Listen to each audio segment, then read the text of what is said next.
నమస్కారం. యథార్థవాది లోక విరోధికి స్వాగతం. 5 సంవత్సరాల క్రితం నేను రైల్వే వారికి ఒక విన్నపం పంపించాను. అయ్యా!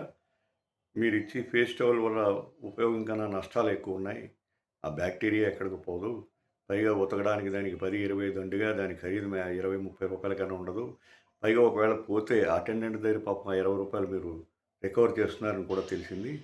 దయచేసి దాని బదులు కోఆప్టెక్స్‌కో ఒక ఆర్డర్ ఇచ్చి దాని మీద మన రైల్వే ఎంబ్లమ్ వేయించి అది ఉచితంగా ఇవ్వండి. దానివల్ల పెద్ద నష్టం లేదు. 10, 20 పోతుంది అని సలహా ఇవ్వడం జరిగింది. అయితే మరి వాళ్ళు అప్పటినుంచి మరి ఏం ఆలోచించారో తెలీదు కానీ, నేను నిన్న జబల్పూర్ ఎక్స్‌ప్రెస్‌లో వస్తుంటే ఆ ఫేస్ టవల్ బదులు ఇదిగో ఇది ఇచ్చారు. కొంతలో కొంత నయం అనిపించిందండి. చాలా సంతోషం. కొంతలో కొంత ఇక మీదటైనా కోఆప్టెక్స్‌కి ఆర్డర్ ఇస్తే కోఆప్టెక్స్ కూడా బతుకుతుంది దానివల్ల. నమస్కారం. జై హింద్.